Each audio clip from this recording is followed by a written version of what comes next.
Bien, bonjour à tous. Bonjour Alain. Bonjour.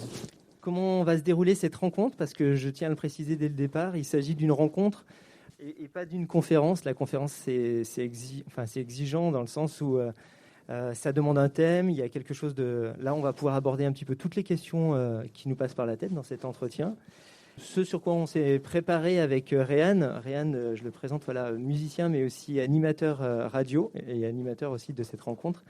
Et moi, Bonsoir. je suis Jérémy, je suis bibliothécaire. Et ce qu'on a pensé, c'est que ce serait bien de parler un peu de création, d'écriture au début, parce que j'allais dire, c'est la source de tout ce qui nous est offert comme expérience par cet auteur-là. Et dans un deuxième temps aussi, mais sachant que voilà, tout se confond un peu dans l'univers d'Alain Damasio, aussi le sens, le fond, la société, les questionnements, tout ce qui nous intéresse aussi beaucoup et pour lequel il a d'ailleurs été très sollicité durant la période du Covid, où il y a eu beaucoup d'articles, beaucoup d'interviews centrées plutôt sur la pensée politique, la pensée sociale. Voilà. Alors, donc moi je suis Réan, j'anime une émission de radio à Romans qui s'appelle La Bobine Romanaise. C'est une émission locale et bénévole qui vise à donner la parole à celles et ceux qui habitent le territoire, un petit peu quoi qu'ils fassent. Et même si nous on a une ligne éditoriale, on n'a pas de ligne de sélection dans nos invités. Alors, Alain Damasio, vous le savez toutes et tous, c'est une véritable star. Star dans les deux sens du terme, parce que c'est une étoile qui brille et qu'on voit beaucoup depuis quelques années, qu'on peut entendre à la radio. Il y a eu beaucoup d'interviews sur Internet, il y a des textes qui sont publiés dans Le Monde, etc. Ce qui déjà nous invite à penser que le monde dans lequel on vit n'est pas un monde entièrement fermé, puisque quelqu'un comme Alain Damasio, très critique sur la société néolibérale, peut s'exprimer. Premier élément de complication à introduire sur notre époque. Donc une étoile parce qu'il est en vue, mais aussi une étoile parce que il nous éclaire, il nous donne à penser à travers ses livres, qu'on soit d'accord ou pas avec tout ce qu'il nous dit. En tout cas, ça donne de la matière à penser. Et c'est ce qu'on va essayer de faire ici, parce que Alain Damasio, il me semble, dans son écriture, invite le lecteur à être actif. Il a une écriture qui vise à nous rendre plus intelligents, il me semble. Encore une fois, qu'on soit entièrement d'accord ou pas, c'est une lecture stimulante, il faut être actif quand on lit ces ouvrages. Et donc, on va essayer d'être des bons lecteurs et d'être dynamiques et de ne pas être dans une posture élégiaque, une posture simplement où on va faire des éloges panégyriques, comme malheureusement j'ai constaté que dans la plupart des interviews que j'ai pu voir ou entendre à la radio, sur France Inter ou France Culture, j'ai pas entendu grand-chose de dérangeant. Et moi, c'est pas du tout comme ça que j'entends l'idée de discussion. Je pense que discuter, c'est utiliser le langage pour exprimer des désaccords et que bien le lire, c'est pouvoir, à certains moments, éventuellement ne pas être d'accord et donc pas simplement l'applaudir. Donc je vais essayer de trouver des points de discussion. D'abord, quelques mots de présentation. Donc, c'est un auteur qui est de la région, Rhône-Alpes, qui est né à Lyon, qui a vécu dans le Vercors, qui vit maintenant un petit peu plus au sud. Il publie en 1999 son premier ouvrage, Zone du dehors. Il est jeune quand il publie cet ouvrage. Un ouvrage qui s'est vendu à environ 150 000 exemplaires. En 2004, il sort un nouvel ouvrage, considéré comme un peu plus abouti, La Horde du Contrevent, qui est une véritable expérience de lecture.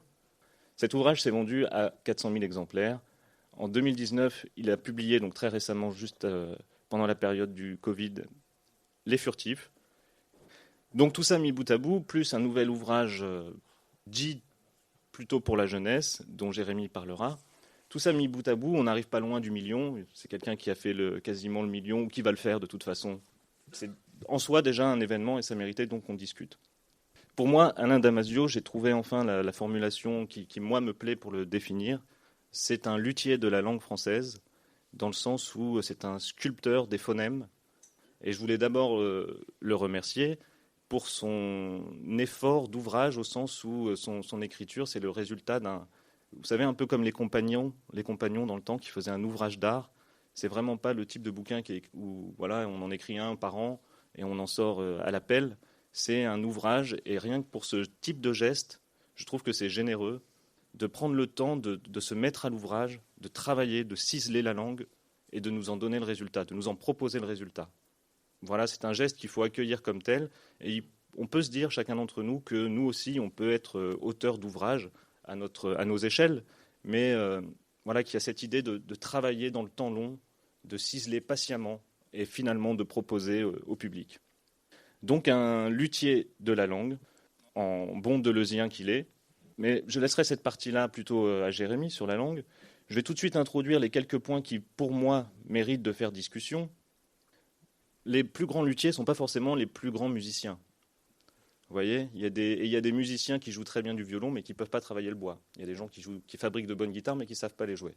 Et donc, si on en vient au fond, je ne pense pas que ce soit sur le terrain vraiment, on va dire, de la proposition politique, si on la suit précisément, qui soit le plus virtuose. À mon avis, c'est vraiment sur la langue. Donc, s'il fallait ouvrir des points de discussion, ce serait pour la dimension, en tout cas pour ma part, plus directement politique. Sur le fond, alors, en 3 temps, moi, mes points de questionnement, donc, avant qu'on en revienne à la littérature plus précisément, mon premier point de questionnement, ça sera sur l'édition, sur le geste d'édition. La Volte, célèbre maison d'édition indépendante, qui participe beaucoup à l'écriture de science-fiction, à travers des collectifs d'écriture notamment, et d'une science-fiction qui n'est pas qu'une science-fiction de dénonciation.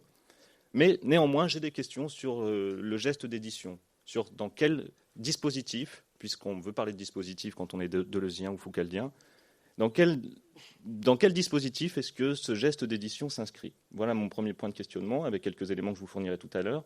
Ensuite, un deuxième point de questionnement sur un fond un petit peu insurrectionnaliste qui apparaît d'autant plus dans Les Furtifs, qui colle un petit peu avec une époque.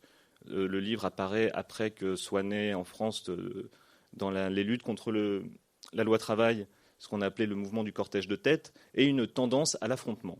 Moi, je me demande si ce qu'on a à faire dans ce monde, c'est de s'affronter directement à la police, et si porter au nu un petit peu cet affrontement et cette logique combative, cette logique de préparation de la bataille, comme on le voit à plusieurs moments dans Les Furtifs, est-ce qu'il y a pas là quelque chose d'un peu vain, et puis aussi un petit peu viriliste, même si je ne reviendrai pas, moi, personnellement, sur le procès en sexisme qui a été fait à Alain Damasio, puisque vous pourrez lire ça. Il y a un article très détaillé. Est-il au courant? Je pense qu'il est au courant. Je pense qu'il est au courant. On pourra en parler si vous voulez. Vous pourrez en parler. Moi, c'est pas le fond du débat. Ça m'intéresse aussi. Hein, puis il y en a d'autres qui l'ont fait très bien. Je vous invite à lire un texte qui s'appelle. Non, qui l'ont pas fait très bien du tout, mais qui l'ont fait de façon extrêmement malveillante et pas juste. Malhonnête, mais... peut-être. Ouais, même malhonnête. C'est pas malhonnête, c'est juste malveillant. Ouais. Moi, je trouve qu'il y a un vrai questionnement. On peut démarrer maintenant. Hein, on peut démarrer là-dessus, mais il y a un vrai questionnement à faire sur mes 3 livres par rapport au rapport du genre, etc., au virilisme. Il y a des questions à se poser, et c'est intéressant.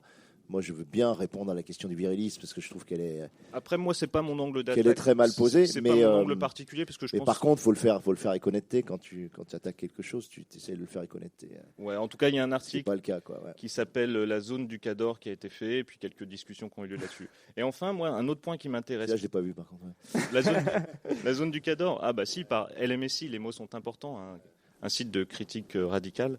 Et enfin, un autre point qui me semble intéressant à discuter, c'est sur la question, je dirais, du confusionnisme, auquel, paradoxalement, à certains égards, certains énoncés peuvent participer. Voilà, mais venons-en d'abord plus directement au travail d'orfèvre, au travail d'ouvrage, au langage, etc. À la littérature. Il parlait d'ouvrage. On sort un livre. Enfin, vous sortez un livre tous les 15 ans, 10 ans. C'était 15 ans entre, en tout cas, Les Furtifs et la Horde du Contrevent. Qu'est-ce qui se passe finalement pendant 15 ans? Comment, finalement, en ouvrage, justement, un livre comme Les Furtifs ou même comme La Horde du Contrevent, qui avait été publié 5 ans après le premier? Déjà, il y a un rapport à l'écriture qui est propre à chaque écrivain et qu'il faut comprendre pour savoir pourquoi certains auteurs sortent des livres tous les ans ou tous les 2 ans ou extrêmement rapidement. Dès qu'ils peuvent sortir un livre, ils le font. Et pourquoi d'autres mettent beaucoup de temps et prennent ce temps pour le faire. Je crois que ça dépend vraiment de ton rapport profond à ton art, à ton écriture. Moi, j'ai une sorte d'évidence qui me vient... qui vient peut-être de Rainer Maria Rilke, dans ses fameuses lettres à un jeune poète, qui est vraiment un texte qui m'a construit, qui m'a aidé, qui m'a m'a clivé, même quand je l'ai lu très très jeune. C'est-à-dire, vous savez, dans ce texte-là, c'est Rainer Maria Rilke, grand poète allemand, qui s'adresse à un autre poète qui a 21 ans. Lui, il a 27 ans seulement, mais il a une maturité absolument délirante. Et il s'adresse à un gamin qui a 21 ans, qui lui a envoyé ses vers et il lui donne des conseils, comme ça. Et il dit une chose extrêmement simple, hein, mais qui vraiment est déterminante. Moi, j'essaie de donner ce conseil aussi, de relayer ce conseil à chaque écrivain jeune que je rencontre quand il me demande quelque chose là-dessus. Il lui dit, voilà, demandez-vous à l'heure la plus silencieuse de vos nuits, tu vois, c'est tout con ce truc-là, mais c'est hyper important en fait. Tu es au milieu de la nuit, tu es absolument dans le silence, tu es seul, tu peux vraiment être face à toi-même. Et il a dit, demandez-vous, dois-je écrire? Tu vois, il dit comme ça, et en allemand c'est muss ich schreiben, c'est pas soll ich schreiben, est-ce que j'ai un devoir moral d'écrire, etc. C'est est-ce que je dois, est-ce qu'il y a une obligation, une contrainte intérieure, une nécessité intérieure suffisamment violente, puissante pour que je me mette à écrire. Voilà. Cette question, pour moi, elle est clé. Voilà, elle doit valoir pour tout art, etc. Et il dit, si tu réponds honnêtement, sincèrement, au fond de toi-même, au fond de ton puits intérieur, oui, il faut absolument que j'écrive, alors fais-le. Et organise toute ta vie en fonction de cette exigence d'écriture. Et notamment ta vie économique, ta vie... Voilà, ton niveau de vie, ta façon de libérer du temps, etc. Cette question, elle traverse pas une vie en une seule fois. C'est-à-dire qu'il y a des moments dans votre vie où vous allez répondre non, je ne dois pas écrire. En ce moment, si tu me poses la question, dois-je écrire? Je te réponds non. Voilà. Et je te réponds non depuis 2 ans, depuis la sortie des Furtifs, parce que je n'ai pas de nécessité vitale, intérieure, absolument viscérale, d'écrire, et je le sais et je le sens. Donc je ne vais pas écrire, je ne vais pas livrer des textes, parce que ces textes, ils ne sortiront pas d'une nécessité absolue. Voilà. Donc sur les Furtifs, j'ai eu une première idée en sortant l'heure du contrevent en 2005, et j'ai commencé à l'écrire sur le cahier, etc. L'angle mort et leur lieu de vie, cette idée d'une sorte d'animal végétal qui serait logé dans l'angle mort et qui serait l'envers, en quelque sorte, du contrôle ou de la trace. Et ce truc-là s'installe en toi, tu vois, commence à se déposer en toi. Et ça dure des années et des années. Mais ce n'est pas pour ça que tu es prêt. Ce n'est pas pour ça qu'à la question « dois-je écrire ?» tu peux répondre « oui ». Voilà. Donc dans les 15 ans, il se passe des tonnes de choses pour moi, vraiment beaucoup. Je fais beaucoup de choses. Je fais de la série télé, je fais de la scénarisation pour du jeu vidéo, je crée un studio de jeux vidéo dans lequel je reste 3 ans et on crée un jeu. Je fais du travail radio, je fais du travail sonore, je fais une pièce de théâtre. Voilà. Et j'ai 2 filles, entre parenthèses, et je les vois vivre, je les vois pousser. Je passe du temps avec elles voilà. Et je dilate énormément de temps pour elles. Donc, ça ne me rend pas capable, parce que moi, je peux écrire que seul dans mon coin, ça ne me rend pas capable d'avoir le temps de vraiment écrire et de faire quelque chose de... Donc, tout ça, mais pendant ces 15 ans, eh ben, qu'est-ce qui se passe? Évidemment, les choses s'accumulent, une mémoire se crée, tu poses des personnages, j'arrive à trouver des moments d'isolement où je pose des fiches personnages, par exemple, l'univers, je commence à remplir des cahiers, le concept de fursivité se développe, etc., mais je ne suis pas prêt. Et en 2010, je crois que je suis prêt. J'arrête le studio de jeux vidéo. Je ne suis pas prêt. Et en 2012, je fais le chapitre 1. Je pense que c'est parti et je ne suis pas prêt. Je fais le chapitre 2 en 2014. Je me dis, allez, ce coup-là, ça va y aller. Et je ne suis toujours pas prêt. Et arrive 2016, je fais le chapitre 3. Et là, je suis prêt. Voilà. Et après, du chapitre 3 jusqu'au chapitre 22, j'enquille le livre et je passe 3 ans dessus et je le sors. Voilà. Donc, c'est vraiment la question de pourquoi. Elle est très simple. Est-ce que ta nécessité intérieure te pousse à écrire ou pas? Et il faut avoir une espèce de respect absolu par rapport à cette ligne intérieure et pas aller offrir aux gens ou donner aux gens des choses qui ne sont pas profondément nécessaires pour toi. Voilà. Moi, je crois beaucoup à ça. Voilà. Moi, je considère que les écrivains écrivent trop. Je considère que les gens écrivent trop vite. Je considère qu'on a pas de mauvais livres, mais trop de livres moyens, trop de livres pas assez aboutis, trop de livres pas assez bossés. Moi, j'ai beaucoup aimé ce que tu disais dans le départ, c'est-à-dire que oui, je travaille vraiment un ouvrage. Voilà.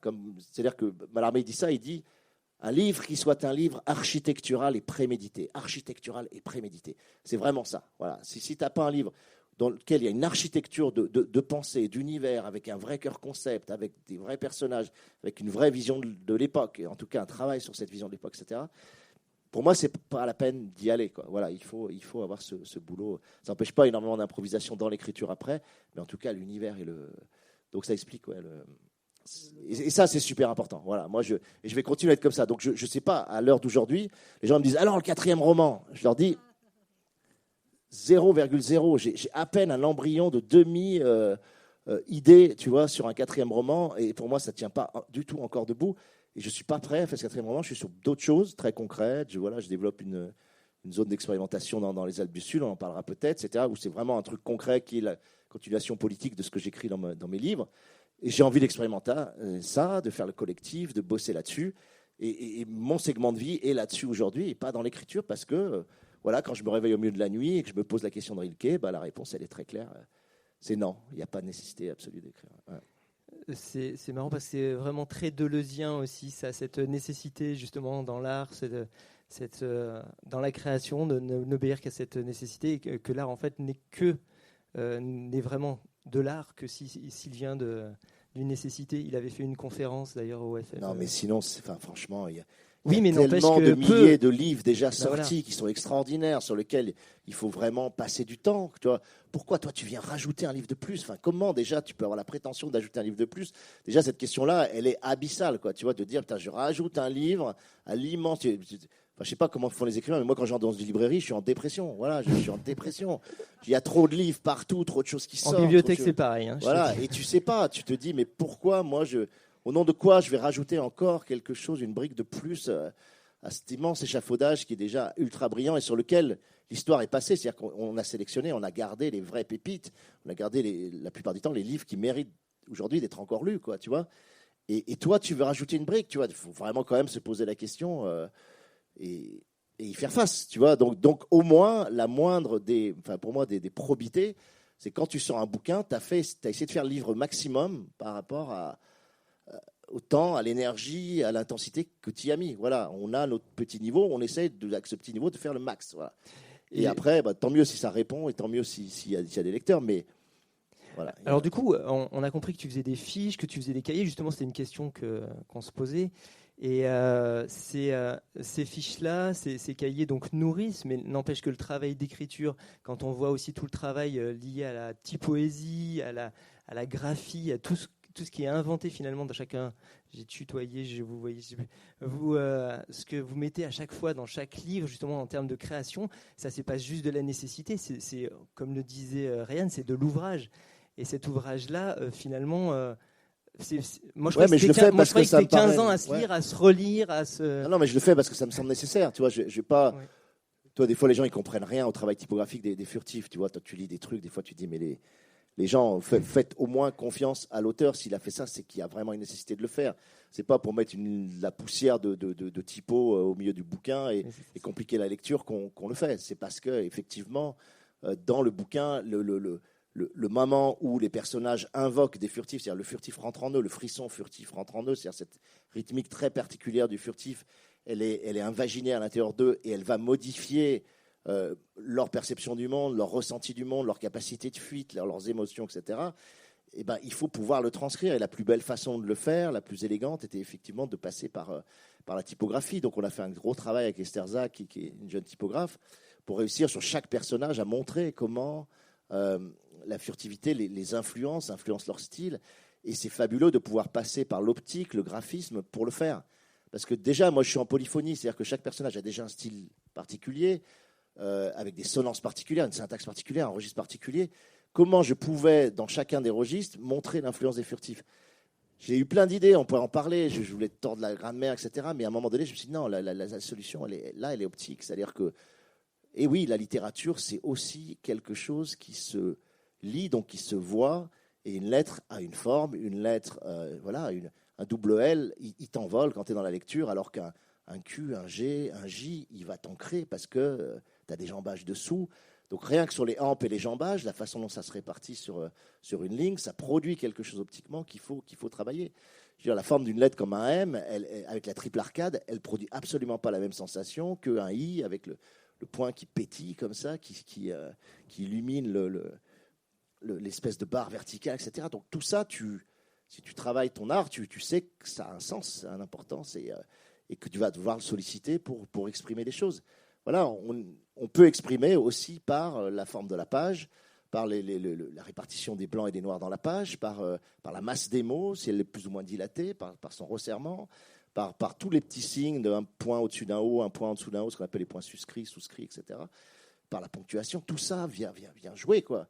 Donc quand tu vois, on le voit dans les musiciens modernes, si tu prends le violon, les gens ils jouent beaucoup plus avec la caisse de bois qu'avant, ils jouent avec le crin, la corde, ils ripent dessus. Enfin, ils utilisent l'instrument dans toutes ses potentialités qui ne sont pas les potentialités musicales habituelles. Tu vois, donc Donc nous, pourquoi on ne le fait pas? La forme livre, on est très loin de l'avoir. Moi, je dis toujours, la forme livre, on est très loin de l'avoir exploitée dans toutes ses potentialités, vraiment, quoi. Et justement, du coup, on bascule dans la poésie et je me dis que actuellement, alors je ne sais pas, mais il y a pas de recueil poétique écrit par toi. Tu as publié un recueil de poésie. Moi, je n'ai connaissance en tout cas que de Non, ce pas qui est du tout. nouvelle, En fait, etc. j'y arrive pas du tout. C'est très, très particulier. Je pense. Alors qu'il y a déjà des poèmes partout. Ouais, bon, j'ai une écriture naturellement poétique dans ma prose, mais je suis un prosateur. Et c'est une question de rythme, en fait. C'est-à-dire que je pense que soit tu as une espèce de rythmique interne qui est une rythmique d'éclat. Voilà. Les choses te viennent par éclat. Et là, tu vas aller assez naturellement vers la poésie. Tu vois, c'est des éclats, c'est des segments. Moi, j'ai un très bon ami qui est poète, qui s'appelle Vincent Val. Et quand tu vois comment. C'est des petits segments de 3-4 mots, tu vois, qui partent, juste des expressions. Voilà, c'est des éclairs comme ça. Et moi, c'est un flux. Voilà. Moi, c'est une rivière, c'est un torrent, c'est quelque chose qui coule. Et mon segment, il part comme ça. C'est une sensation. Pour moi, j'ai besoin d'un flux pour la faire couler. Voilà. Et sans ce flux, je n'arrive pas à le faire bien. Donc, dès que je pars sur la poésie, l'espèce d'hypersegmentation naturelle du poétique, finalement, me pose problème. J'ai du mal à faire des chansons, en réalité, même si ce soir, vous allez entendre plein de morceaux qui font chansons et qui est du slam. Mais le slam, tu vois, c'est parce qu'il y a une saturation en termes d'assonance, d'allitération, qu'il y a tout un mouvement de réverbération rythmique que j'arrive à le faire. Mais ça reste un flux. Vous verrez, ce soir, c'est un flux. Voilà. Donc, à un moment donné, c'est des rapports au monde. Voilà. De toute façon, il faut épouser son rapport au monde. Il y en a qui sont saccadés, qui ont des éclats, qui ont des moments de lumière comme ça. Moi, je suis dans des flux plus je sais pas, je charrie des choses, quoi. Voilà, je charrie de la. Du coup, de la boue. Je n'arrête pas de la boue, non. Ouais. Non, mais il y a ça. Il y a vraiment une question d'écoulement. Ouais. Et du coup, au début, Réan parlait de l'exigence finalement qu'il y avait pour le lecteur à te lire. Et c'est vrai que dans tes choix, on va dire par exemple le fait d'avoir pris du conditionnel à certains moments dans les furtifs, il y a des choses qui finalement nous bloquent, à la fois nous interrogent dans nos lectures et nous obligent à être vraiment actifs, etc. Alors ça, c'est hyper voulu. Ouais. Ça, pour moi, c'est si j'ai une fierté vraiment, c'est ça, c'est-à-dire que je réussis quand même dans mes livres à faire des livres qui sont vraiment exigeants. Honnêtement, je ne sais pas si vous êtes là, certainement vous êtes des lecteurs d'au moins un ou l'autre, mais il y a des gens qui viennent découvrir. Ils ont lu jusqu'au bout. Non, mais il y a plein de gens qui viennent découvrir, c'est très bien aussi. C'est des livres exigeants, c'est des livres difficiles à lire, c'est des livres qui passent d'un style à l'autre, c'est des livres qui ont des exigences typographiques, narratives, etc. Donc, c'est des livres qui, normalement, dans l'économie naturelle du livre, devraient se vendre à 1000, 1500 exemplaires, et il y a d'excellents bouquins qui se vendent à ces chiffres-là, et le chiffre de vente d'ailleurs ne signifie rien sur la qualité d'un livre. Ça, il faut le dire et le redire. C'est pas parce que tu vends beaucoup que tu fais des bons livres, et inversement, que tu vends peu que tu fais des mauvais livres. Donc ça, malheureusement, il n'y a pas de corrélation du tout. Mais par contre, quand tu as un livre exigeant et que beaucoup de gens le lisent, c'est que tu te dis, il se passe un truc. Et ce qui se passe, c'est que mon écriture, elle est exigeante, elle demande de l'énergie, mais elle en donne aussi. Voilà, je pense que c'est ça qui est important, c'est que c'est une écriture qui, dans sa syntaxe, dans sa rythmique, dans l'intensité des scènes, dans l'intensité avec laquelle j'habite les personnages et les scènes, fait que ça te communique des sensations, des affects, des percepts, des concepts, ça te communique beaucoup de choses, c'est très dense. Et cette énergie communiquée, elle te donne la force de continuer à lire, alors même que des moments, c'est vraiment chiant à lire et difficile. Quelle honnêteté, c'est trop beau. Et tu t'accroches parce que tu tapes un gros chapitre hein. de philo, mais derrière le chapitre de philo, il y a quand même de l'énergie, il y a quand même un truc. Et ça, moi, je dis, c'est un peu... Pour moi, c'est la beauté de la pédagogie. Voilà, c'est la beauté de l'éducation. Quand on parle pédagogie-éducation, c'est quoi? C'est la capacité à apprendre aux gens de façon intuitive, instinctive, des choses, de les faire monter des escaliers comme ça, qui fait qu'au bout d'un moment, au bout de 2-3 chapitres, ils ont l'énergie de continuer, même si c'est dur. Ils vont, tu vois... mais parce que tu leur as donné aussi plein de choses pour pouvoir... Un bon prof, moi, ma femme est prof, c'est une excellente prof. Et elle a cette faculté-là. Et elle fait monter les élèves marche par marche jusqu'à temps de leur donner l'énergie de vraiment accéder à un texte, l'analyser, etc. Et je pense qu'il y a cette dimension-là. Chez Deleuze, il y a ça qui est extraordinaire. Les bouquins de Deleuze, il y a une pédagogie en fait d'exposition absolument dingue qui fait que quand c'est ultra difficile pourtant, tu vois, tu écoutes ses cours, tu vois, il y a des cours en ligne comme ça, il te fait monter une marche, puis une deuxième marche, tu dis ok, j'ai compris. Troisième marche, puis... Et à la fin, tu as fait 10 marches et tu as écouté une demi-heure de conférence. Et tu te retournes et tu te rends compte que tu es à 10 mètres de haut et il t'a fait monter toutes les marches une par une. d'une marche à l'autre, c'était pas trop difficile. Mais il t'a monté. Et ça, c'est génial. Ça, faire ça, moi, j'ai une admiration absolue pour Deleuze sur sa pédagogie là-dessus. Voilà. Moi, mes bouquins, c'est différent. C'est plus de l'énergie émotionnelle qui passe, etc. C'est une énergie, je pense, liée à tous les systèmes d'assonance, tout le travail là-dessus. Mais ça fait que ça te donne envie quand même de... Enfin, il y en a qui décrochent. Hein, la Horde, il y en a qui lisent 10 pages, ils jettent le bouquin. Hein.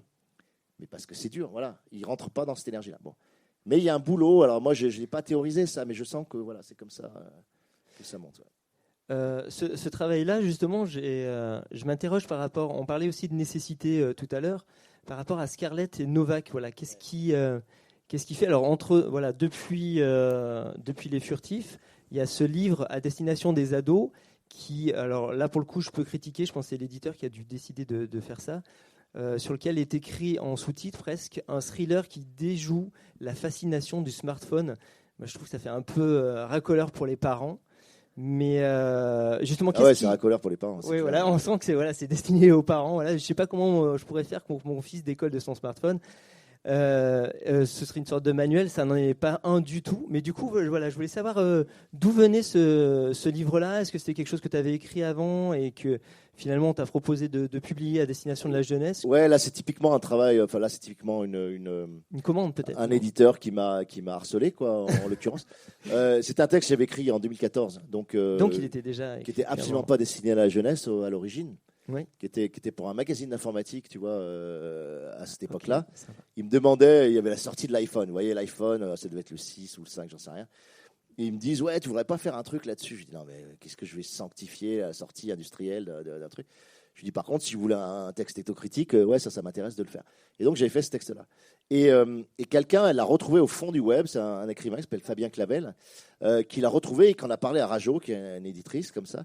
Et il lui a dit, ce texte pour les ados, c'est quand même ultra intéressant. Et il m'envoie un mail, et moi, je ne réponds pas. Mais je ne réponds pas parce que je ne voyais pas l'intérêt de sortir ce texte et sortir un texte en plus des archives comme ça. Enfin, bon. Et mon éditeur, mon éditeur La Volte, il me dit, quand même, tu devrais le relire. C'est quand même intéressant. Et au moins, relis-le et dis-lui oui ou non, quoi, parce que ça traîne. Et puis, pendant un an, je ne réponds pas. Machin. Et je le relis, et j'étais surpris, en fait, parce que c'est une nouvelle qui est très axiale, très directionnelle, qui est très véloce. Voilà. Elle est fondée sur une scène d'action, et elle trace, quoi. Et en relisant, je me dis, mais finalement, c'est pas mal, ce truc, quoi. Et je me suis posé la question par rapport à ma fille qui a 14 ans, mon autre fille qui a 10 ans, et je me suis dit, quand même, c'est intéressant, parce que politiquement, c'est intéressant. Parce que politiquement, quand le gamin, il se prend ça à 14 ans, 15 ans, 16 ans, ça va quand même lui allumer une petite lampe dans la tête et en tout cas l'obliger un tout petit peu à réfléchir par rapport à l'espèce d'euphorie technologique dans laquelle ils sont, de fascination tu du pourrais smartphone. Juste, parce que je ne suis pas sûr, justement, peut-être qu'on est nombreux ou peut-être pas nombreux à avoir lu Les Furtifs et le reste, mais juste résumer un tout petit peu cette histoire-là comme toi tu l'as raconté. C'est hyper basique, quoi. C'est vraiment des nouvelles écrites à la hache un peu, c'est-à-dire que c'est vraiment, moi, j'ai pas de fierté sur cette nouvelle spécifique parce que c'est vraiment quelqu'un qui est addict, voilà, qui est complètement addict à son smartphone et qui gère la totalité de sa vie avec son smartphone, exactement comme on le fait maintenant de plus en plus. Donc le texte écrit en 2014, en 2021, c'est encore pire. Et il se retrouve à se faire piquer son smartphone. Le smartphone est rebooté et le gars, il peut plus payer, il peut plus rentrer chez lui, il peut plus aller au bar, il peut plus tirer de l'argent, etc. Parce qu'on est dans une société qui va être la nôtre dans 10 ou 20 ans. Où on aura un seul pôle d'identification qui sera articulé à un smartphone ou à une bague ou à un bijou connecté, peu importe, et à partir duquel on fera tout. Voilà. Donc vous rentrerez dans une salle, vous n'aurez plus besoin du pass sanitaire parce que la bague le fera. Vous n'aurez plus besoin pour payer, vous passerez la bague. Voilà, pour aller à l'aéroport, vous passerez la bague, etc. Et la bague sera la clé de tout. Et donc c'est ça. Voilà, il est sur un monde comme ça. Et puis il se fait piquer son truc. Et je montre comment le gars est obligé de rentrer dans un sevrage assez intense et de redécouvrir la vie à partir d'un monde qui n'est pas médié ou intermédié par le smartphone, quoi. Mais ça, on le voit tous les jours. Enfin, c'est une nouvelle qui me paraît hyper basique aujourd'hui parce que c'est exactement ce qui se passe. La vie, voilà. La mémoire, etc. Justement, il perd toute sa mémoire, il perd toutes ses références. On ne veut plus lui donner l'argent, on ne veut plus lui payer un verre. Il peut pas rentrer dans son immeuble. Il est plus consolé aussi par il est plus consolé par son IA personnalisé. Donc il perd tout, quoi. Tu vois, il perd tout. Et après, il comprend que en fait, il n'était qu'un esclave de ce type de machine, en tout cas complètement aliéné, auto-aliéné, et auto-addict à ce type de truc, et qu'il faut essayer de se reconstruire autrement. Ouais. Du coup, je pense qu'on va pas tarder à parler politique, mais pour faire la transition avec le politique, si tu veux bien, avec toutes ces questions que vous avez peut-être justement sur les questions de société, puisque tu les abordes déjà un tout petit peu, je voudrais juste citer Deleuze, comme par hasard, Deleuze qui, a dans un de ses textes, dit que toute création a une valeur et une teneur politique. Et du coup, j'aimerais savoir un petit peu ce que ça t'amène comme réflexion par rapport à ta propre œuvre. Est-ce que tu la penses politique quand tu l'écris? Est-ce que tu penses à ses effets? Est-ce que tu penses est-ce que tu as aussi derrière la tête toutes ces critiques qui peuvent arriver par des féministes, etc. Toutes ces questions qu'on a juste évoquées tout à l'heure. Voilà, quand tu écris, c'est un acte qui forcément. Ouais, bon, déjà, il y a 1 milliard de personnes qui ont dit que, évidemment, toute œuvre a une portée politique, mais je ne vois pas comment tu ne pourrais pas avoir une portée politique, même dans l'œuvre, soi-disant la plus neutre qui soit, parce que le simple fait de ne pas essayer de se positionner politiquement sur l'état des lieux, ça veut dire que tu acceptes simplement l'état des rapports de force dans une société telle qu'elle est, et tu les valides. Donc, tu as déjà une position de toute façon politique, même quand tu t'en défais. C'est toujours suspect quand les gens disent non, mais moi, ce que je fais, c'est pas politique. Tu peux quasiment être sûr qu'il est déjà le mec est de droite et conservateur, et simplement, il se satisfait de l'état du monde tel qu'il est, ce qui n'est pas mon cas. Donc effectivement, j'écris. Moi, il faut savoir, voilà, je suis rentré en écriture par nécessité politique, par exigence politique.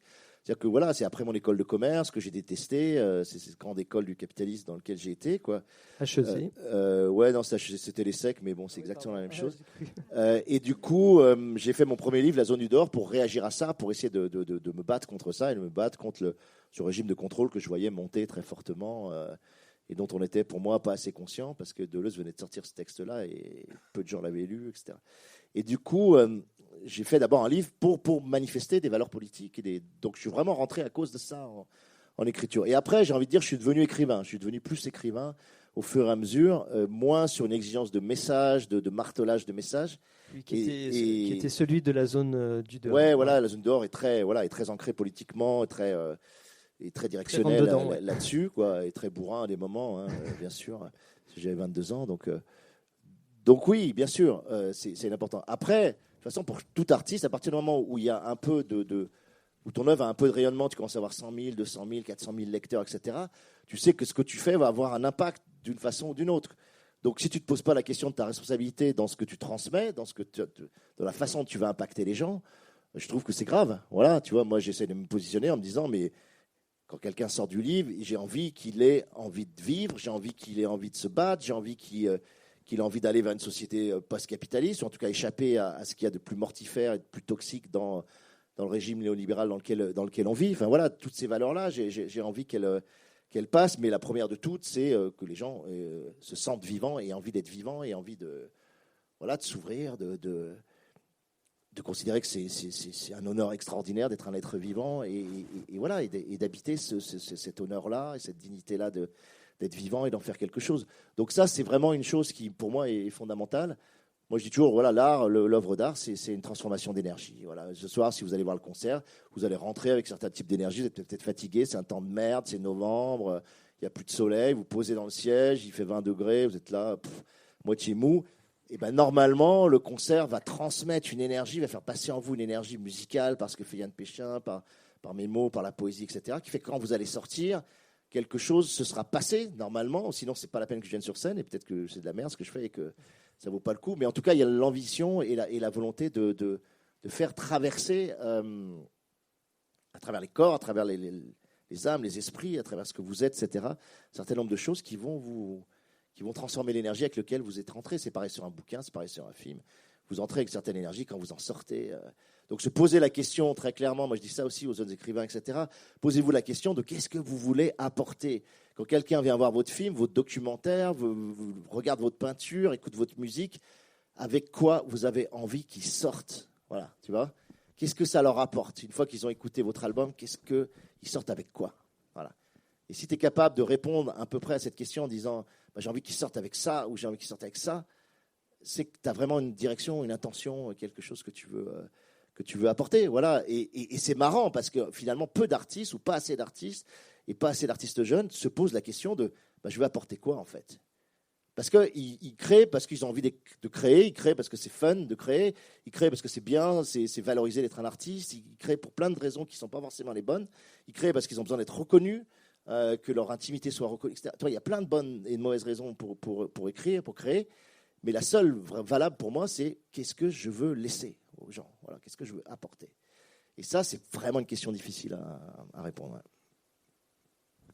Ok, donc tout à l'heure, tu parlais du geste de réinventer l'écriture, et je pense que c'est ce que tu as fait de mieux avec la langue, c'est que tu empêches de dormir les académiciens, et c'est très bien.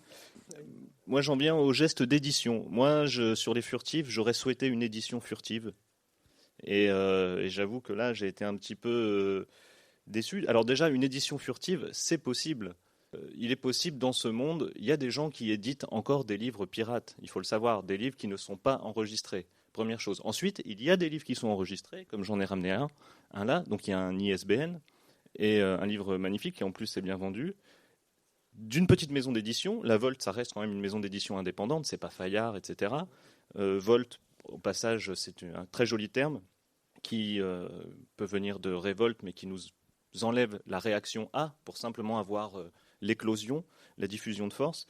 Donc il est des livres dans de petites maisons d'édition dans lesquelles, sur la première page, il n'est pas inscrit 3 fois le copyright et sur lesquelles, dans la première page, il n'est pas écrit que le code de la propriété intellectuelle interdit les copies ou reproductions destinées à une utilisation collective. Car justement, je pense que les furtifs méritent une utilisation collective et il ne m'apparaissait pas nécessaire de choisir ce mode d'édition-là.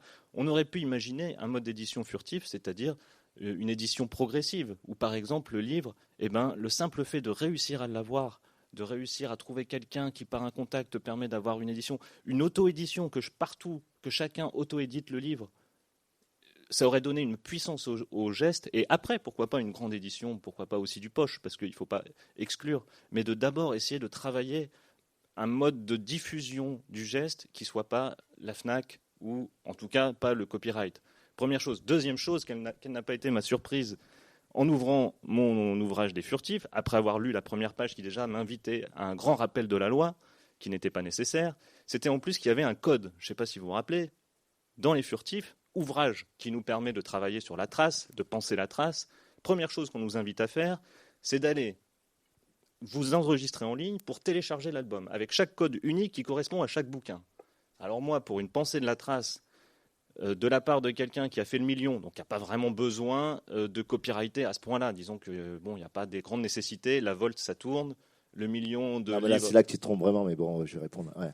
De la part d'un musicien qui vient d'être fait chevalier des arts et des lettres, donc je veux dire comme position révolutionnaire, on connaît mieux, de nous inviter à chacun s'enregistrer, de loguer son propre code, mais il n'y a pas loin à imaginer pour qu'un pouvoir un peu totalitaire puisse se dire, mais tiens, les lecteurs des furtifs, ça peut être intéressant de relever les adresses IP, voir quel bouquin, quel lot a été diffusé où, qui s'est enregistré. Pourquoi nous inviter ainsi à diffuser à nous enregistrer personnellement avec chaque code unique, tout en pensant une théorie de la trace. Enfin, j'en viendrai à l'édition Prestige, de la Horde, numérotée, signée, de 1 à 150. Bon, alors c'est peut-être des restes de l'école de commerce, mais des éditions Prestige avec l'objet unique de 1 à 150. Moi, j'ai mon numéro 150. Je pense que c'est intéressant de voir j'ai justement... mon numéro 122 signé. Bon, voilà, ça c'était sur le geste. Vraiment, c'est bien, t'as bien bossé le truc. Ouais. Je précise que j'avais d'ailleurs envoyé un mail à la Horde qui n'a pas bénéficié de réponse. À la Volte, ouais. Ah, c'est toi. Qui disait mais photocopions cet ouvrage pour en faire des usages collectifs dans n'importe quelle cabane. En tout cas, n'indiquons pas ça en première page comme premier rapport au lecteur. Moi, j'ouvre le truc. Premier truc qu'on dit, on dit attention, il y a la police derrière toi. Je vais te répondre parce que pour moi, je ne sais pas comment te répondre d'une façon pas déplaisante, mais c'est vraiment typiquement une approche de quelqu'un qui n'a jamais écrit un bouquin, qui n'a jamais passé 15 ans à bosser dessus, qui n'a jamais passé 3 ans à l'intérieur de ce livre à le sortir et à le bosser de façon extrême. Et avoir le luxe de sortir un bouquin sans se faire payer pour ce travail qui a été fait, c'est pour moi une position ultra bourgeoise en réalité. C'est pas question de se faire payer, c'est question de ne pas le marquer en première page. Ouais, mais ça c'est des codes de loi, c'est des choses qui. Non, c'est faux, il y a un autre livre où c'est pas marqué. Ouais, bon, après, Mathias, s'il veut, il le met pas, ça c'est son problème. Moi, c'est même pas moi qui regarde ça, j'en ai rien à foutre de savoir qu'elle se rappelle de la loi. Ça participe du dispositif de Lezien. Ouais. Alors, maintenant, je vais t'expliquer. Ok, La Volte, c'est un tout petit éditeur, d'accord ? Il sort 5 ou 6 livres par an. Il n'a jamais gagné un seul fric avant Les Furtifs, ok ? Donc, il a passé 15 ans, la maison d'édition existe depuis 15 ans. Il a sorti la Horde. Ceux qui gagnent du fric, c'est Gallimard sur la Horde, hein, c'est le poche. La Volte gagne extrêmement peu sur les ventes de poche, qu'il a un tout petit pourcentage évidemment. Et la Volte, ils ont sorti 80 bouquins, on va dire maintenant, sur 15 ans, 85 bouquins. Tous les bouquins qui sortent, à l'exception des miens, sont déficitaires. Okay, donc ça, il faut le savoir. C'est-à-dire ces bouquins qui sont vendus 500, 800, 1000, 1500. Les plus belles ventes de la Volte doivent être autour de 2005, 3000. Donc, sur des chiffres comme ça, une fois que tu as payé la valoir, une fois que tu as payé tout ce que tu devais payer, tu ne gagnes pas d'argent, tu perds de l'argent. Comme tout éditeur indépendant, la Volte ne vit que parce qu'il y a une personne un peu qui fait du chiffre, en quelque sorte, en tout cas qui a des ventes correctes, et cette personne, c'est moi. Donc, aujourd'hui, pour te dire à peu près, sur les recettes de la Volte, 85 à 93%, je peux dire exactement les chiffres, parce que j'ai regardé les 2 dernières années, viennent de la Horde, des Furtifs, etc. C'est de mon travail. Okay, sans les recettes que ces livres apportent, il n'y a pas d'édition de la Volte, donc il n'y a pas d'édition de Léo Henry, de Sabrina Calvo, de Luvan, je ne pourrais te citer tous les auteurs de la Volte, voilà. Et ces livres-là sont nécessaires pour moi, c'est des très bons livres. Voilà, Sabrina Calvo fait des livres extraordinaires, Léo Henry est un très grand écrivain, très grand styliste pour moi, Luvan aussi, voilà. Et du coup, j'alimente toute une économie qui, sans moi, n'existerait pas, tout simplement.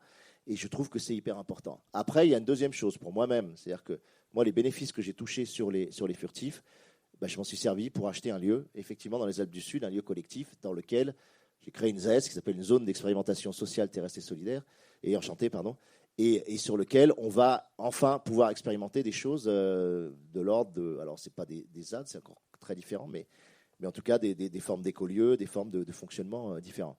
Si je n'avais pas eu ces recettes des Furtifs, il n'y aurait pas eu la possibilité de faire ça.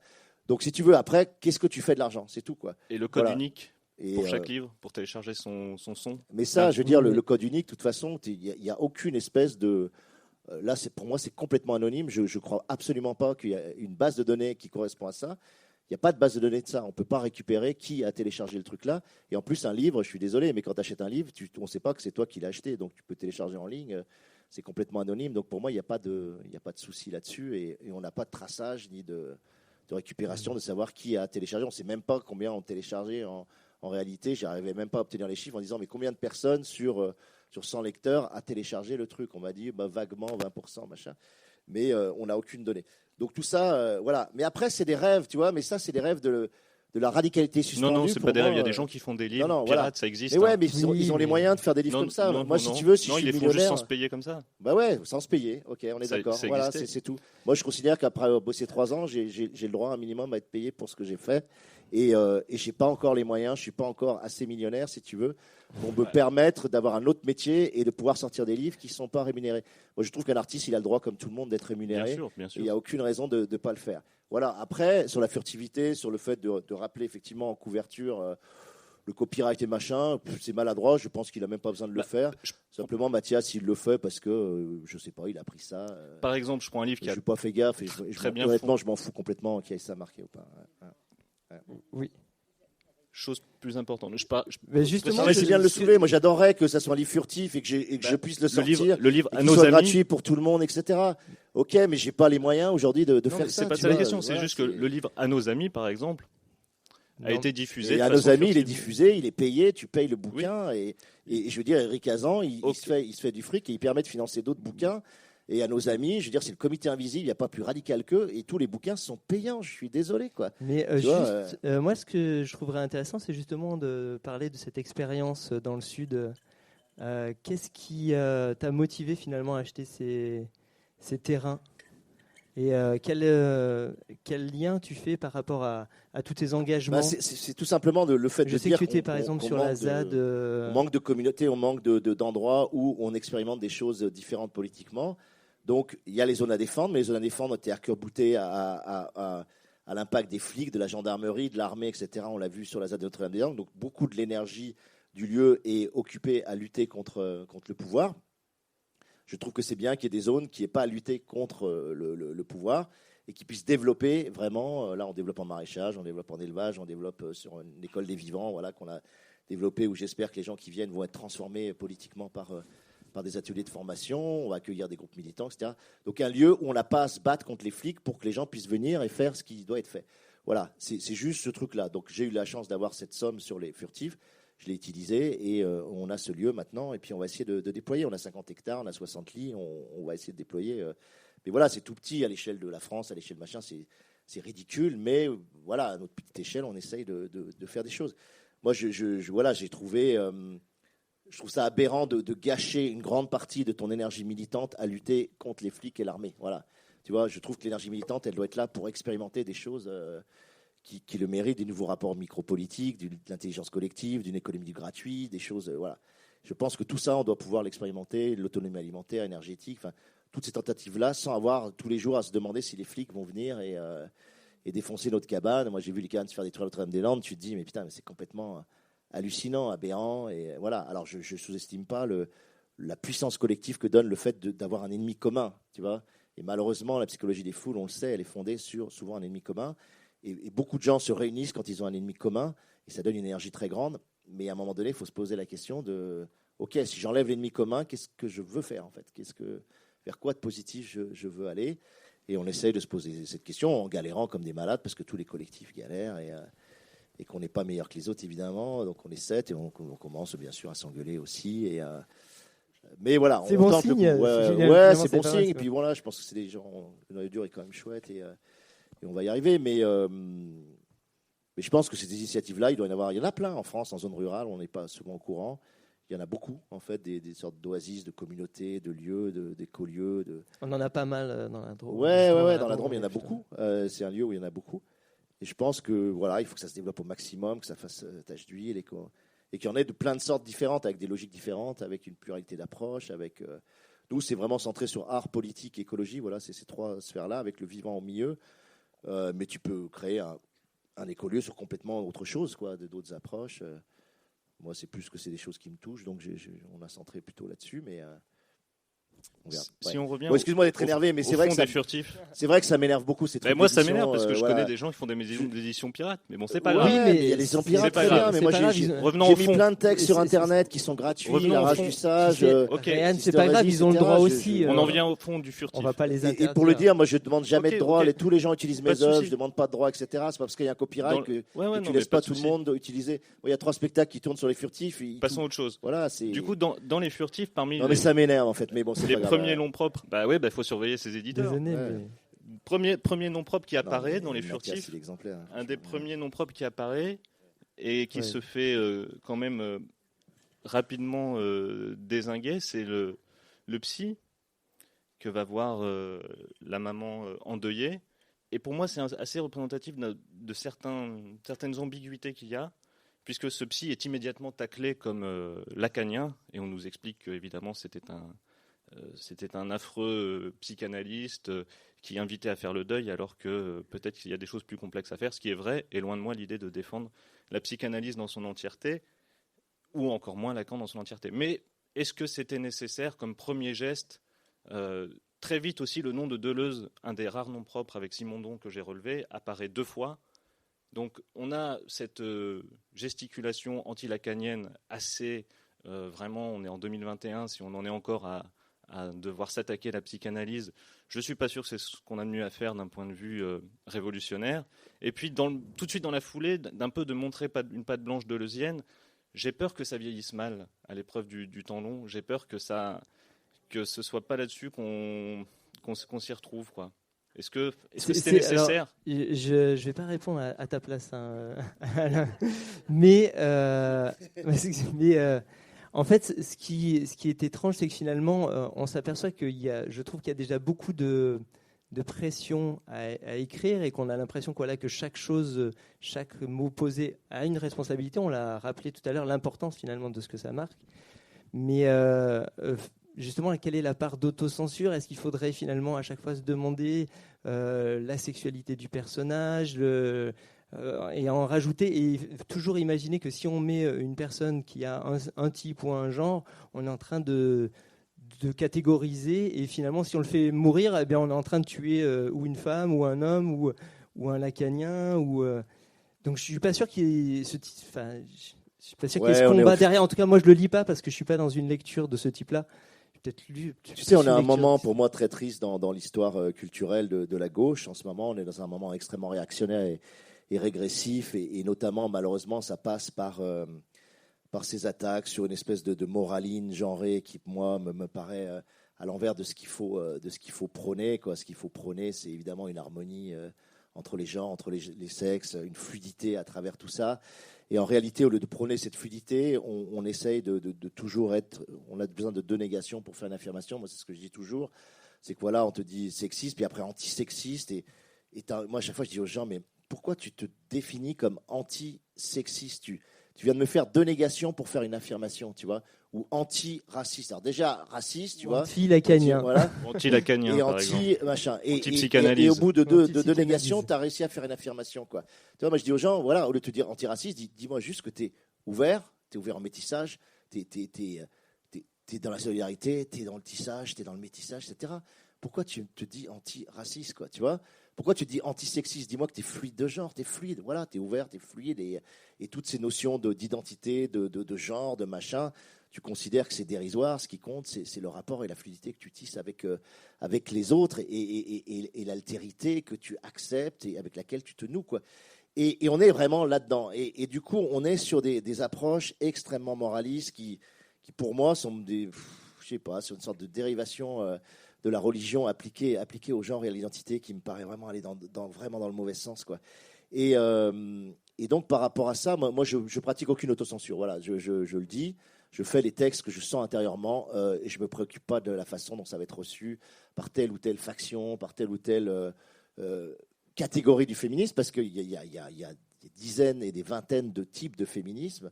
Il y a les féministes ouverts, les féministes fermés, il y a les féministes qui sont complètement crispés, il y a les féministes qui sont magnifiques. Voilà. Donc, c'est pas la peine de dire le féministe, ça veut absolument rien dire. Tu vois, il y a autant de féministes presque que de femmes et d'hommes qui défendent le féminisme.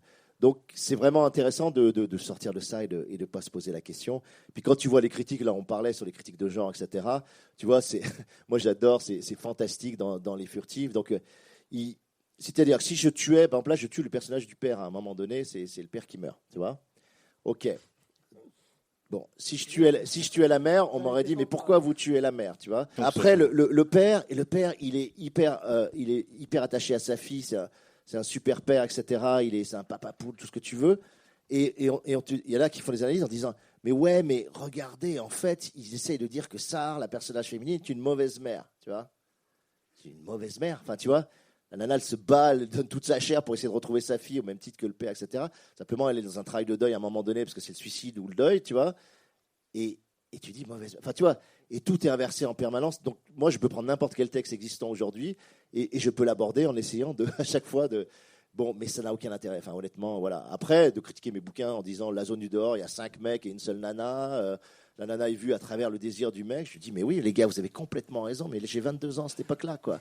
J'ai eu 3 expériences sentimentales à cette époque-là, tu vois. Et j'ai aucune vision profonde, intéressante, ouverte de ce qu'est la femme à cette époque-là. Voilà. Donc je fais le livre le plus sincère que je peux faire à cette époque-là, qui est un livre, oui, viriliste, avec un groupe de mecs, oui, tout à fait, quoi. Et la fille est vue à travers le désir d'un mec, bah ouais, bah c'est ce que je suis à l'époque où j'écris ce bouquin. Et je vais pas m'excuser de faire ça, tu vois. Et après, je fais la horde où, tiens, là, les personnages féminins deviennent un peu plus intéressants. On a Orochi, qui est un magnifique personnage féminin, à la fois intelligent, sensible, etc. Bah ouais, parce que j'ai commencé à rencontrer à vivre des histoires avec des filles qui étaient extraordinaires. Et du coup, j'ai la capacité à tirer de ces rencontres quelque chose qui est beau, intense, véritable sur mon personnage féminin, tu vois. Puis après, j'arrive à Les Furtifs, et oui, j'ai 30 ans de plus. Et là, bah voilà, je suis depuis 15 ans avec une femme qui, en plus, est une féministe à bloc, tu vois.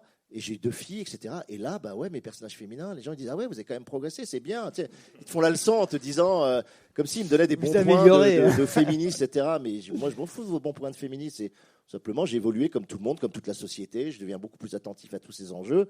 Et les gens, ils rétro-jugent la zone du dehors avec les valeurs d'aujourd'hui qu'ils n'avaient absolument pas il y a 25 ans, en disant, mais regardez, c'est quand même vachement viriliste. Et, bah ouais, les gars, mais on s'en fout, en fait, tu vois.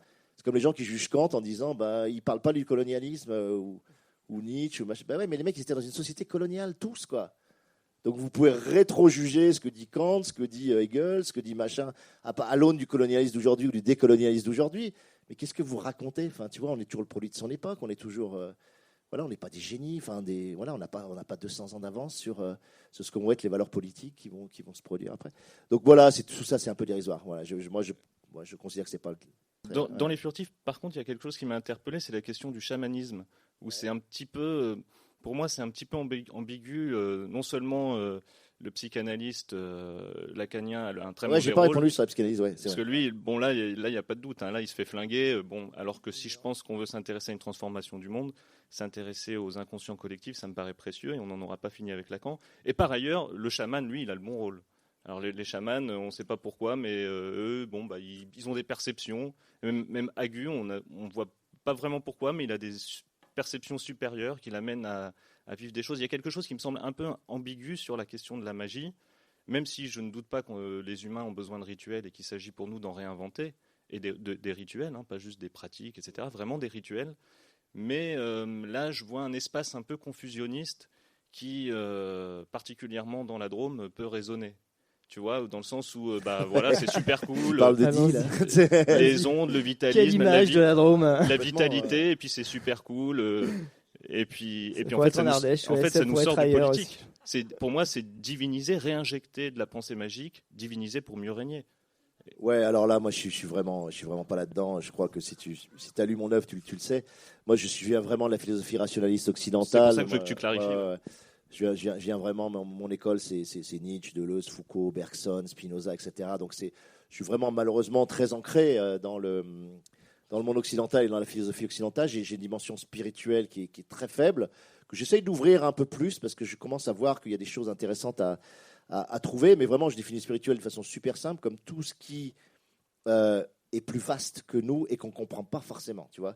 Et de croire qu'on comprend tout, qu'on peut tout assimiler, accéder, structurer, etc., c'est un peu l'espèce de mégalomanie occidentale. Et plus ça avance, plus je me dis, non, mais il y a toute une part du monde qu'effectivement je ne saisis pas et que je regardais avec mépris en disant, voilà, c'est de la pensée magique et qui peut-être a une valeur en soi que je n'avais pas vue. Donc j'essaie d'être plus ouvert à ça aujourd'hui. Là, ça vient vraiment, la scène balinaise, elle vient vraiment de ce que j'ai vécu à Bali. Voilà, je suis parti à Bali, j'ai beaucoup étudié, j'ai beaucoup lu et j'ai beaucoup essayé de ressentir aussi ce qui se passait là-bas. C'est une culture absolument extraordinaire, hein. C'est incroyable sur une aussi petite île d'avoir une culture aussi approfondie, aussi complète et qui est, voilà, qui apporte beaucoup, en tout cas qui fait beaucoup réfléchir. Et donc, c'est vraiment inspiré de ce que j'avais vécu là-bas. Pour moi, il n'y a pas de confusion. Enfin, honnêtement, dans le bouquin, et moi, je déteste la pensée magique. Je déteste, en tout cas, l'utilisation. C'est pour ça que je ne fais pas de fantaisie. Je déteste tout ce qui est tout d'un coup. Tu as l'impression que tout se résout avec une espèce de. Donc, je suis pas du tout là-dedans. Donc, je ne pense pas du tout qu'il y ait de confusion. Enfin, en tout cas. En tout cas, il n'y en a plus là dès lors que Ouais, mais par contre, effectivement, il y a des mouvements dans le corps social, et notamment en écologie, en dipécologie, oui. ou avec un retour très fort du spirituel, un spirituel qui est un peu bâtard aujourd'hui. Moi, je le vois, enfin, là, je te parle de ma lecture là-dessus, je le vois comme un besoin, effectivement, de rituel. C'est-à-dire, on a tellement éclaté toutes les dimensions collectives, c'est-à-dire le néolibéralisme nous a tellement éduqués de façon strictement individuelle, dans l'accomplissement individuel par la consommation, et notamment par la consommation numérique aujourd'hui, qu'on est vraiment des atomes comme ça, éparpillés, pulvérulents, et qu'on a beaucoup de mal avec le vivre ensemble. Moi, je le vois juste sur le lieu qu'on essaie de créer. On a un mal fou à tisser, on a un mal fou à travailler ensemble, on a un mal fou à s'écouter, on a un mal fou à horizontaliser le système de pouvoir et à pas être dans l'ego, etc. Parce qu'on a été construit sur nos égos, sur la valorisation de nos égos. C'est ce que porte ce système. Et que du coup, j'ai l'impression que cette spiritualité-là, ou ce retour des rituels, il est précieux au sens où il tente de retrouver des façons de faire date ensemble, de faire événement ensemble, de vivre ensemble certaines choses avec intensité et de façon collective. Et on a quasiment défoncé tous les rituels. Et ces rituels, c'est des moments du vivre ensemble. Et ils sont importants dans les étapes du vivre ensemble. Donc, comme on a tout défoncé, on revient vers ces choses-là avec aucun savoir-faire, aucune ancienneté ou tradition, parce que ces rituels, même à la campagne, ont été perdus. Alors, on refait les charbonnières dans le Vercors, on essaie de retrouver des trucs et tout, mais on arrive à degré zéro. Donc, c'est un peu ridicule, un peu dérisoire aujourd'hui. C'est une étape. C'est une étape. Et moi, j'ai accepté, parce que au début, je regardais ça un peu de façon hautaine, un peu méprisante et tout. Et j'ai arrêté ce côté hautain. Je me dis, mais en fait, c'est une étape. On est en train de reconstituer des rituels qu'on a perdus. Et forcément, c'est bâtard, c'est bricolé, c'est un peu ridicule à des moments. Oui, on va enlacer les âles. Oui, on fait une fête autour de la charbonnière, etc. Oui, on recomprend la puissance tellurique que ça a de mettre du charbon de bois et puis ensuite de le partager, ce charbon, une fois que la charbonnière a eu lieu, etc. Et c'est bien, en fait, tu vois. Et tant pis si c'est un peu ridicule ou confusionniste ou machin au début. Je pense qu'on a besoin de ça et qu'on est parti tellement loin dans l'autre sens que... Et enfin, sur l'État, tu sembles promouvoir une sorte de recul de l'État. Alors, tu le disais, même dans des espaces que tu essaies de libérer. Ouais. Néanmoins, là, j'essaie de penser à l'envers de mon sentiment. On constate que dans d'autres endroits du monde, là où l'État s'effondre, là où l'État recule et où il s'effondre totalement, les plus faibles, ça les arrange pas du tout. Donc, est-ce que c'est pas un truc nous, on est là, on est bien, puis on dit ouais, il faut nique l'État et tout. Bon, c'est un problème, il suffit d'aller au Liban, en Irak, en Libye ou même au Venezuela pour voir que quand l'État il y en a plus, ou même dans certains quartiers, c'est pas super drôle non plus, quoi. Est-ce qu'il serait pas temps maintenant qu'on mûrisse là-dessus, qu'on essaie de trouver des formes un peu plus fines et de pas s'enthousiasmer d'un recul de l'État, parce que je suis pas sûr qu'on... Bien sûr, mais je pense que quand les gens, notamment l'extrême gauche, veulent un recul de l'État, c'est parce que l'État s'est tellement couplé au néolibéralisme, c'est tellement devenu un cabinet d'ingénierie sociale du néolibéralisme, c'est juste là pour éviter les effets les plus mortifères du capitalisme exacerbé dans lequel on vit et de les amortir un tout petit peu. Il sert juste à ça. Donc maintenant, il y a un tel couplage entre les deux que c'est difficile de défendre l'État comme ça. Mais l'État, c'est la sécurité sociale, l'État, c'est le système de santé, l'État, c'est l'éducation, l'État, c'est l'assurance chômage, l'État, c'est les retraites. C'est-à-dire, c'est des choses qui protègent effectivement en permanence et de façon fondamentale les plus faibles. Donc cet État-là, on en a besoin. Il est clé, il est précieux. Mais sauf qu'on ne cesse de le dégrader depuis une quarantaine d'années, quoi. Tu vois, à partir du virage de 1983 en France, on n'a eu que des lois régressives socialement, quoi. Voilà, dégradation du système d'assurance chômage, et là c'est encore bien pire là, avec ce qui vient de passer. Dégradation évidemment des retraites où on veut nous faire travailler jusqu'à 70 ans, etc. Dégradation évidemment du système de santé, on l'a vu avec le Covid, dégradation du système éducatif. Voilà, tout est touché de façon très forte depuis 40 ans. Et on se bat contre ces régressions permanentes qui sont mises en place par la logique néolibérale. Donc, s'il faut défendre cet État-là, oui, moi je suis le premier à le défendre et à dire que c'est fondamental. Voilà. Mais là, on est tellement encapsulé ou sous la dominante d'une logique capitaliste que ça devient compliqué. Voilà. Donc, et ça n'empêche pas que parallèlement se développent effectivement des communautés anthropologiques plus petites, mais qui vont tenter d'autres choses. Aujourd'hui, pour sortir du capitalisme, tu es obligé Moi, je trouve que les gens expérimentent des systèmes où il n'y a pas de fric. Quand tu vas à la ZAD, moi, j'ai passé un peu de temps là-bas. Quand tu ressors de la ZAD, tu te dis, mais putain, j'ai pas sorti un billet, j'ai pas sorti une pièce, j'ai pas fait un échange économique. Comme quoi, c'est possible. Ouais. Et tu ressors. Moi, je me souviens, c'était vraiment un truc très con, mais ça fait partie des déclics. C'est pour ça que je crois beaucoup aux zones d'expérimentation. C'est que tu sors de la ZAD, j'avais resté 5 jours. C'est pas beaucoup, 5 jours. Tu dis 5 jours, bon. Je ressors, on me pose à l'aéroport, pas à l'aéroport, c'était à la gare de Nantes. Et là, je sors, je m'achète un chausson aux pommes. Je me rappelle du truc à la gare de Nantes, tu vois. Et je demande un chausson aux pommes et je sors un billet de 5 €.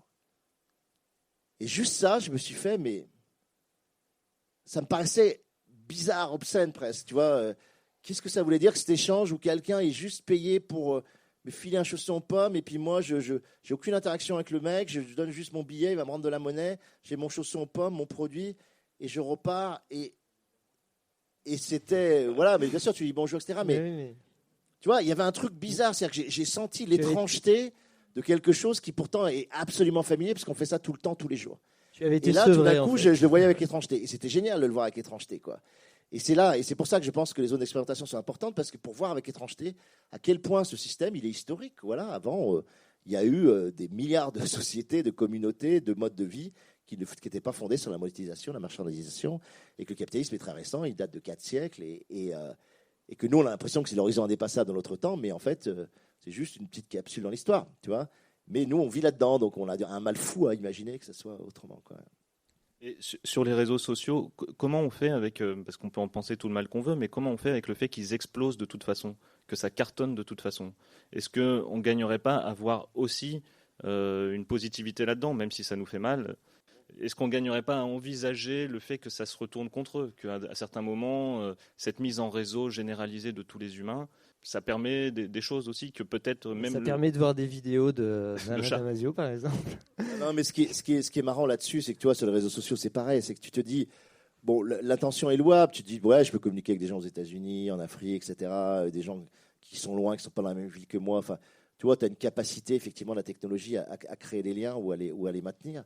L'énorme problème de ces plateformes, c'est qu'ils ont fait de l'amitié une source de plus-value. C'est-à-dire qu'ils ont fait de l'échange humain et des liens que tu as avec les autres et que tu fais en ligne une façon de prélever de l'information, de la trace justement, et de cette trace, de l'utiliser pour revendre à énormément de boîtes et de multinationales tes traces comportementales et tes modèles de fonctionnement comportementaux pour te vendre des choses.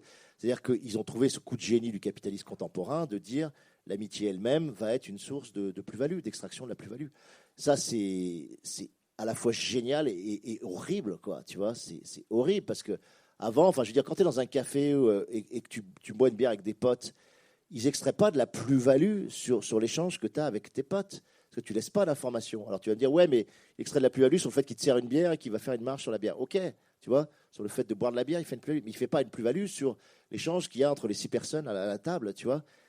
Et eux, ils ont trouvé ce truc génial, c'est que comme on est sur un réseau informatique, tout acte qu'on fait sur un réseau informatique, par définition, il produit de l'information. Voilà. C'est l'ontologie du réseau informatique, c'est produire de l'information.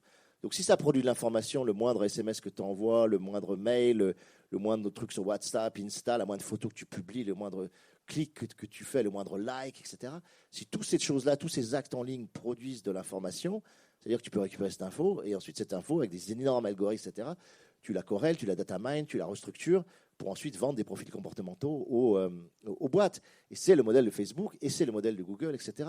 Et ils ont fait un fric colossal, c'est les plus grosses boîtes mondiales, les plus grosses capitalisations boursières, c'est Google, Apple, Facebook, Amazon, Microsoft. C'est pas pour rien, parce qu'ils ont trouvé un modèle économique absolument génial de prélever aux traces pour c'est faire l'individu qui fournit la donnée. Donc le réseau social, c'est pas en tant que tel, c'est la façon dont ils ont utilisé le réseau social pour extraire de la plus-value qui est absolument dingue. Tu me fais un réseau social aujourd'hui sans extraction de plus-value sur les échanges, sans traçabilité, ben moi j'ai rien contre à dire là-dessus, sauf de dire rien ne remplacera jamais le rapport en chair et en os avec les gens, tu vois. Et que moi je me rends compte dans notre zone là qu'on est en train de faire, quand les gens viennent en atelier 5 jours, je les vois plus toucher le smartphone, je les vois plus aller sur Internet, parce que ce qui se passe est tellement sympa, est tellement riche, est tellement drôle, et on s'amuse et on est dans un lieu qui est absolument génial, que bah, même moi, je vais plus sur le truc, quoi, tu vois. Alors que quand je suis chez moi, je suis sans arrêt le soir sur Internet, machin, tu vois. Et tu te dis, bah ouais, si la qualité des échanges est là, s'il y a du bonheur, s'il y a de la joie, si tu bois des coups, si tu t'amuses, si tu discutes de choses intéressantes, etc., si tu veux des super balades, si tu apprends des choses intéressantes la journée, bah, qu'est-ce que tu vas te faire chier à aller sur le net, tu vois. Et c'est là que tu te dis, c'est un combat sur le désir, tu vois. Moi, je dis toujours, le capitalisme, il nous a battus sur le terrain du désir. Si on doit battre le capitalisme, c'est sur le terrain du désir. Voilà. Si on n'arrive pas à le battre sur le terrain du désir, on ne fait pas le boulot. Et le battre sur le terrain du désir, c'est quoi? C'est faire en sorte que les liens humains soient plus riches, plus intéressants que la consommation individuelle de production numérique, quoi. Voilà. Et ça, voilà, si tu passes ton temps à des vidéos YouTube, à être sur le net, à être sur des réseaux, machin, et que c'est ça qui t'alimente, ben, c'est dire qu'ils ont gagné. Ils ont gagné sur le désir parce qu'ils t'ont scotché à ça, quoi, tu vois. Donc, c'est trouver les moyens de les battre sur le terrain du désir. Et pour moi, c'est le rapport au vivant, le renouement avec le vivant, et c'est les rapports interhumains qui sont plus forts en termes de désir que le capitalisme de consommation individuelle. Voilà. Donc, c'est là-dessus qu'il faut essayer de pousser, quoi. Et je me dis, c'est peut-être aussi ce qui fait que tu passes de littérature à spectacle vivant. Finalement, ce soir, tu vas faire un concert dans lequel, comme tu le disais, tu as une sorte de programme qui est un programme de transformation, de relation de lien avec ton public, avec le public qui sera là. Et c'est peut-être une façon concrète de passer à cette étape de de réalité. Je veux dire, parce que quand tu produis un livre, tu es un peu dans une distance avec les personnes. Enfin, il y a ces rencontres. Le problème du bouquin, c'est que c'est une consommation individuelle en réalité. Tu vois, c'est-à-dire que les gens lisent ton livre, ils viennent te voir après à la table, où ils te rencontrent, où ils disent j'ai adoré le bouquin, tu discutes, etc. Mais en réalité, ils ont vécu le livre de façon évidemment solitaire, individuelle, et pas dans une espèce de vivre ensemble ou de moment collectif ou de moment ritualisé.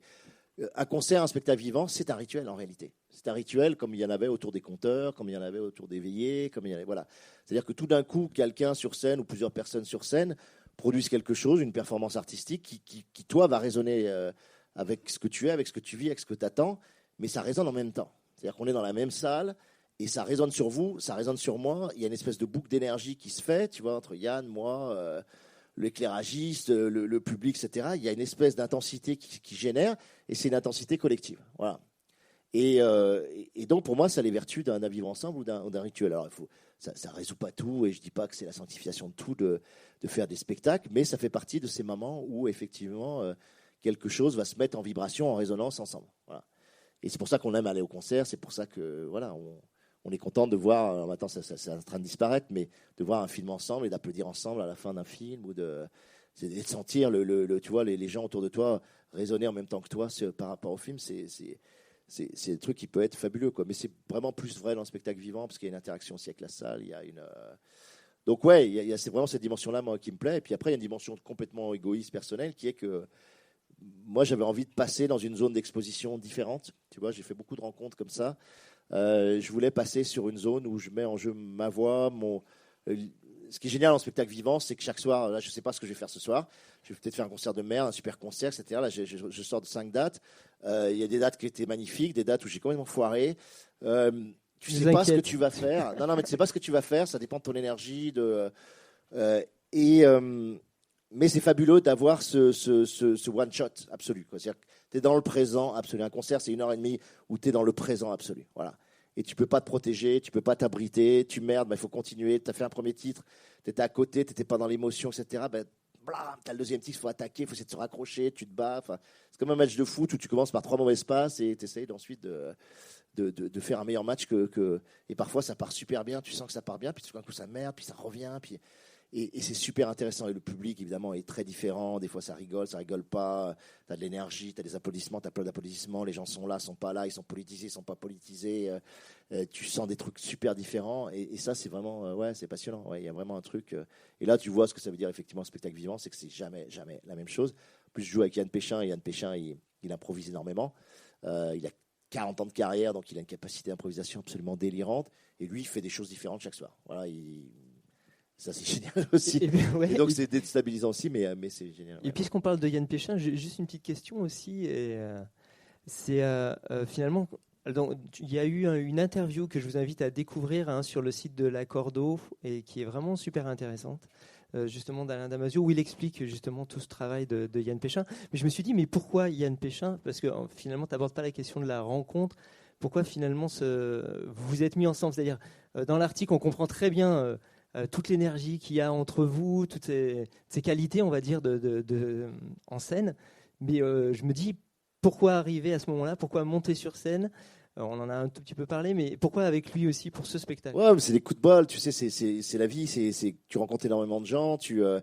On nous a mis ensemble pour un concert à Dunkerque comme ça. Et il se trouve que quelque chose s'est passé. Moi, j'adorais cette espèce de créativité permanente. C'est lui qui crée vraiment dans l'instant, sa faculté à travailler à partir des inflexions de voix. Lui, il s'en fout du texte, en fait. C'est ça qui est génial, c'est qu'il suit mes inflexions de voix, il suit ma colère, il suit ma poésie à des moments, il suit ma douceur, il suit mes moments de doute. Et il a une capacité tellement dingue auditivement à s'aligner sur ces segments de voix, que ça donne quelque chose qui est super intéressant.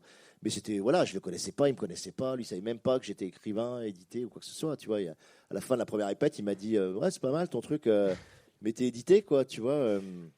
Ah, donc il avait rien lu en fait. Non, il avait rien lu, tu vois, il arrivait vierge, c'était très bien, quoi, tu vois, il avait pas d'a priori, et c'était vraiment chouette. D'accord. Donc c'est super intéressant, voilà. Moi mais j'ai essayé de varier beaucoup mon approche artistique, tu vois. Je fais des jeux vidéo pour rentrer dans un autre art, un autre médium. J'ai fait de la scénarisation parce que c'est encore différent. Puis j'ai fait une pièce de théâtre parce que c'est encore autre chose. Là, faire du concert, c'est encore une dimension Mais que différente qui m'apprend plein de choses, qui certainement nourrira aussi le 4e roman. Voilà, c'est pas du tout pareil de juste porter, une question, la musique, c'est quelque chose que tu avais déjà abordé avec Ron quand même? Ouais, mais c'était complètement différent parce que Ron, c'était vraiment un extrait que j'avais fait dans une cassette qu'il a repris et mis en musique. Donc c'était pas moi, j'avais fait un concert à la Philharmonie avec lui où vraiment je jouais sur scène et tout, mais j'avais jamais fait ça. J'avais jamais fait ça. Donc c'est nouveau. C'est des rencontres en fait à chaque fois. Mais voilà, et puis il y en aurait d'autres, tu vois. Peut-être je vais m'intéresser, je sais pas moi, à la peinture ou à.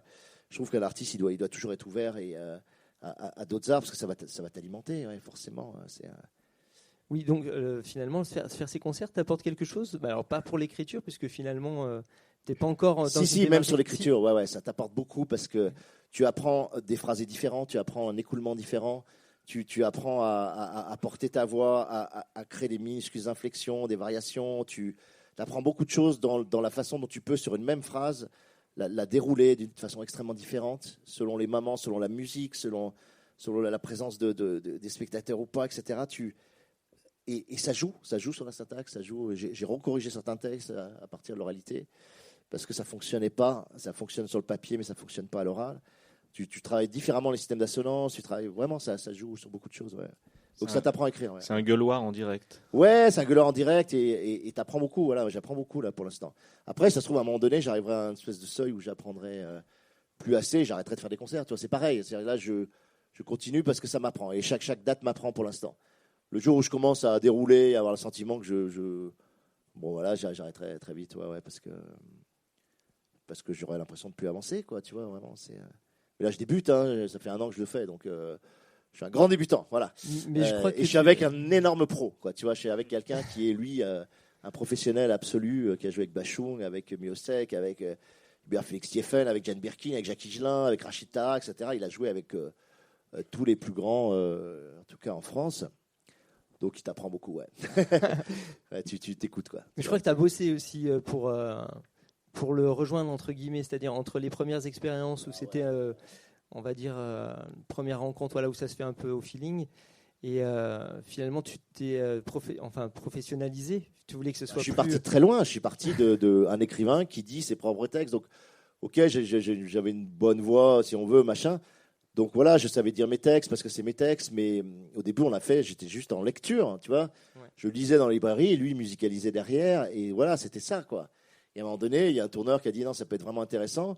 J'ai dit si on fait vraiment une tournée, là il faut faire vraiment un truc de pro, quoi. C'est-à-dire on va travailler évidemment l'éclairage, la mise en scène, la vidéo, etc. Mais surtout l'interprétation, et puis tu apprends tous tes textes par cœur. Là j'ai une masse de textes, vous allez voir ce soir, ceux qui viennent. Bon, c'est des grosses masses de textes, donc tu sais tout par cœur, tu les portes, et ça change tout parce que t'as plus le paravent qui m'aidait bien. Moi, j'étais bien content d'avoir ça. Oui. J'avais mon pupitre et je m'avais me caché dans le pupitre, tu vois.